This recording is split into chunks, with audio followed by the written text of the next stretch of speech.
नमस्कार दोस्तों, स्वागत है आपका हमारे यूट्यूब चैनल जरधारी क्लासेस में। दोस्तों, यहाँ पे उत्तराखंड अधीनस्थ सेवा चयन आयोग की तरफ से एक लेटेस्ट संवाद आज यहाँ पे पब्लिश किया गया है। वैसे ये 10 तारीख का है, लेकिन आज यहाँ पे पब्लिश हो चुका है। और ये इस संबंध में यहाँ पे पिछले महीने एक वैकेंसी निकली थी 27 को आशुलिपिक एवं वैयक्तिक सहायक के 158 पदों पर।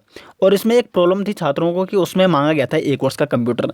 लेकिन अभी भी जो प्रॉब्लम थी, जो मेन प्रॉब्लम थी छात्रों की, उसका अभी भी एक किस्म से मतलब हल यहाँ पे नहीं निकल पाए।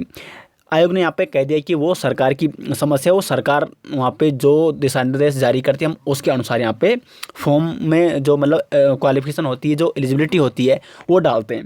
अब देखो उसमें प्रॉब्लम क्या थी कि उसमें बहुत सारे स्टूडेंट के हम पे भी कमेंट आए थे कि सर हमारे पास 1 वर्ष का कंप्यूटर है, लेकिन हमें ये पता नहीं कि वो हमारा प्राइवेट संस्थान से या सरकारी संस्थान से है। क्योंकि उत्तराखंड में इतने सारे क्या है कंप्यूटर सेंटर हैं, बहुत सारे लगे हैं, मतलब वो कराने कोर्स, कंप्यूटर कोर्स कराने में। लेकिन किसके पास सरकार द्वारा मान्यता प्राप्त, मतलब सरकार की मान्यता प्राप्त है उसको, या किसको नहीं है। ऐसे में क्या होता है कि छात्रों को ही यहाँ पे प्रॉब्लम होती है। उन्होंने तो करा दिया, उन्होंने फीस ले दी है, लेकिन छात्रों को यहाँ पे बड़ी समस्या झेलनी पड़ती है बाद में ऐसे कंप्यूटर सेंटरों से। ठीक है, तो यहाँ पे बहुत सारों के पास हैं 1 वर्ष का कंप्यूटर, लेकिन उनको समझ में नहीं आ रहा था कि वो उस फॉर्म को भरें या नहीं भरें। तो इसके लिए आयोग ने अपना पक्ष यहाँ पे स्पष्ट किया है। तो इसमें आपको बताएंगे कि आयोग क्या कहना चाहता है यहाँ पे। तो यहाँ पे देखो, उत्तराखंड अधीनस्थ सेवा चयन आयोग द्वारा विज्ञापन संख्या 26 दिनांक 27 जुलाई 2020 के द्वारा विभिन्न विभागों के अंतर्गत इंटरमीडिएट स्तर के वैयक्तिक सहायक आशुलिपिक के 158 पदों हेतु विज्ञापन प्रकाशित किया गया था। उक्त विज्ञापन के प्रस्तर संख्या 4 शैक्षिक अर्हता अनिवार्य शैक्षिक अर्हता में उत्तर प्रदेश माध्यमिक शिक्षा परिषद अथवा उत्तराखंड शिक्षा एवं परीक्षा परिषद की इंटरमीडिएट परीक्षा या राज्य सरकार द्वारा उसके समकक्ष घोषित कोई अन्य परीक्षा उत्तीर्ण की हो के साथ साथ हिंदी आशुलेखन में न्यूनतम 80 शब्द प्रति मिनट तथा कंप्यूटर पर हिंदी टंकन की न्यूनतम 4000 की डिप्रेशन प्रति घंटा की गति तथा किसी मान्यता प्राप्त संस्थान से 1 वर्षीय कंप्यूटर पाठ्यक्रम उत्तीर्ण होना अनिवार्य है। ठीक है, तो ये तो उसमें दिया था। अब आयोग क्या कहना चाह रहा है, अभ्यर्थियों के द्वारा इस मामले में सूचना का अधिकार अधिनियम तथा अन्य माध्यमों से जानकारी प्राप्त की जा रही है। उनकी मुख्य समस्या शायद यही कि उनके पास जो कंप्यूटर प्रमाण पत्र है वह स्वीकार होगा या नहीं। ठीक है, तो यही समस्या है छात्रों की कि हमारे पास प्राइवेट संस्थान वाला है, सरकारी संस्थान वाला, छात्रों को यही नहीं एक्चुअली पता। तो इस मामले में आयोग की ओर से यह स्पष्ट करने की प्रत्येक चयन सेवा नियमों व चयन प्रक्रियाओं से संबंधित नियमों के अधीन होता है, वह नियम बनाने का कार्य राज्य सरकार संबंधित विभागों का होता है। ठीक है, तो आयोग का कहना है कि जो ये नियम बना रखे हैं राज्य सरकार ने और जो इससे संबंधित विभाग है उन्होंने बना रखे हैं।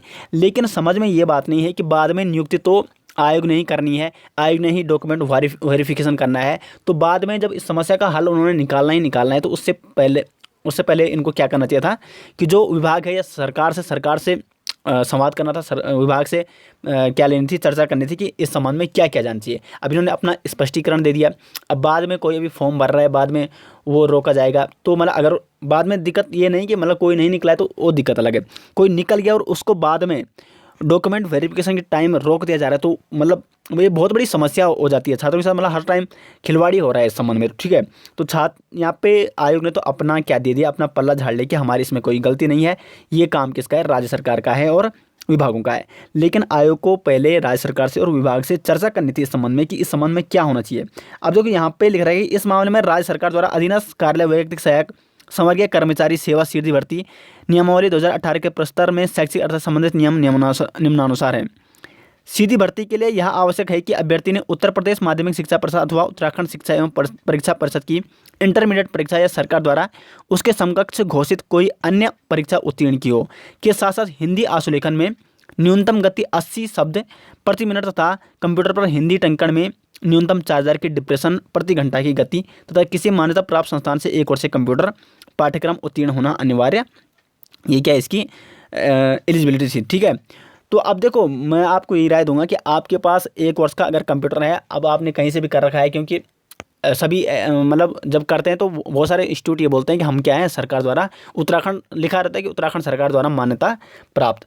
तो आपने अगर कर रखा है तो आप इस फॉर्म को भरिए और वो बात की बात ही देखी जाएगी जब डॉक्यूमेंट वेरिफिकेशन होगा। बाद में आयोग को तो करना ही पड़ेगा कुछ ना कुछ कि कौन मान्यता सरकार द्वारा मान्यता प्राप्त इंस्टीट्यूट है, कौन नहीं है। ठीक है, तो आप अगर फॉर्म भरना है, आप इच्छुक हैं, आप तैयारी आपकी मतलब कर रहे हैं और तैयारी आपने काफ़ी हद तक कर रखी है उत्तराखंड कॉम्पिटिटिव एग्ज़ाम की, तो आप इस फॉर्म को भरिए। मैं यही राय आपको दूंगा, क्योंकि फॉर्म कितने का है, 300 का ही होगा एवरेज, यहाँ पे 300 का ही शायद है फॉर्म। ठीक है, तो आप इस फॉर्म को भर सकते हैं। आयोग को इस नियम में परिवर्तन या छूट देने का अधिकार नहीं है। वह नियम से स्पष्ट है कि वह अभ्यर्थी पात्र होंगे जिनके पास राज्य या केंद्र सरकार का उसके द्वारा अधिकृत संस्था से प्रदत्त मान्यता प्राप्त संस्थान से प्राप्त किया हुआ 1 वर्ष का कंप्यूटर डिप्लोमा हो।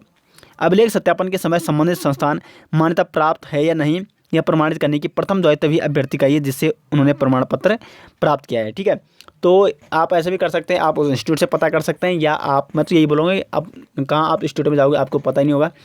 खैर आप वो कीजिए, आप फॉर्म भर दीजिए और फिर वो बाद की बात ही है कि बाद में क्या देखा जाएगा। ठीक है,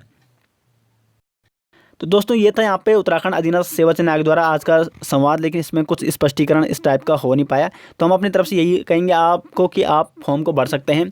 वैसे भी अगर आगे कुछ नहीं हो तो आपका एक्सपीरियंस बढ़ेगा एग्ज़ाम देने का। आप कोई भी क्या होता है, अगर कोई फॉर्म भरता है तो तैयारी क्या होती है, तैयारी वो उस लेवल की करता है।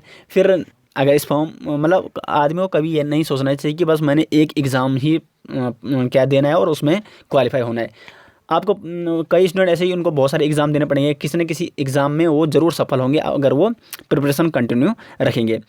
फॉर्म भरने से सबसे बड़ा फ़ायदा ये है कि आपकी जो प्रिपरेशन हो वो कंटिन्यू रखते हैं आप। अगर आपने 1 साल तक कोई फॉर्म नहीं भरा तो आप फिर क्या पढ़ नहीं पाओगे। ठीक है, तो सबसे बड़ा फ़ायदा यही है। तो आप फॉर्म को, जितने भी फॉर्म आते हैं उतने फॉर्मों को आप भरा कीजिए, और निकलना और ना निकलना तो वो तो तब बात की बात है जिससे आपकी मेहनत होगी। तो दोस्तों ये थी आज की लेटेस्ट जानकारी। आशा करते हैं आपको वीडियो पसंद आई, और वीडियो पसंद है वीडियो को लाइक और शेयर और कमेंट जरूर कीजिएगा। और हाँ, आपको एक इंपॉर्टेंट बात बता दूं कि अगर आप उत्तराखंड के किसी भी कॉम्पिटिटिव एग्जाम की तैयारी कर रहे हैं तो हमारा यहाँ पे उत्तराखंड ऑनलाइन कोर्स, उत्तराखंड जी के ऑनलाइन कोर्स चल रहा है। काफ़ी मतलब उत्तराखंड का आधा सिलेबस हम यहाँ पे, उत्तराखंड जियोग्राफी हो गया, हिस्ट्री हो गया, हिस्ट्री काफ़ी कुछ कंप्लीट हो चुकी है और जियोग्राफी भी लगातार जारी है यहाँ पे। तो उत्तराखंड का आधा सिलेबस हम यहाँ पे कंप्लीट कर चुके हैं। बिल्कुल हमारा फ्री ऑनलाइन कोर्स है, और हमारा उद्देश्य यही है कि उत्तराखंड का ऐसे छात्र जो ऑनलाइन एजुकेशन मतलब जो पेड कोर्स नहीं खरीद सकते हैं या कोचिंग इंस्टीट्यूट से नहीं पढ़ाई कर सकते हैं या उनके लिए दूर होता है, तो घर बैठे आप यहाँ पे फ्री ऑनलाइन कोर्स हमारे साथ जुड़ सकते हैं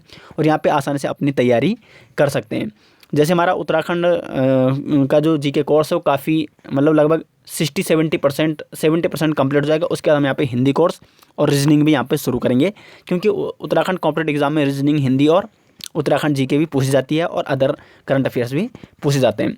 ठीक है, तो रीजनिंग, हिंदी और उत्तराखंड जीके हम यहाँ पे आपको कंप्लीट कोर्स कराएंगे, जो कि यूके या यूकेपीएससी का जो सिलेबस है, जो स्टैंडर्ड है उसके लेवल का। ठीक है, तो डीप यहाँ पे हम आपको नोट्स प्रोवाइड करा रहे हैं। साथ ही साथ यहाँ पे प्रत्येक हफ्ते लाइव क्विज भी यहाँ पे प्रोवाइड किया जाता है आपको, और यहाँ पे एमसीक्यू प्रैक्टिस सेट भी प्रत्येक टॉपिक के आपको दिए जाते हैं इस कोर्स में। तो आशा करते हैं दोस्तों अगर जो इस कोर्स से जुड़े होंगे वो यहाँ पे इस कोर्स के बारे में कमेंट बॉक्स में मेरा राय ज़रूर दे सकते हैं। जो नए हैं वो कोर्स के बारे में पूछ सकते हैं। तो आशा करते हैं आपको वीडियो पसंद आई। वीडियो पसंद है वीडियो को लाइक और कमेंट जरूर कीजिएगा, और चैनल में पहली बार आए तो चैनल को सब्सक्राइब जरूर कीजिएगा। मिलते हैं नेक्स्ट के साथ, तब तक के लिए धन्यवाद।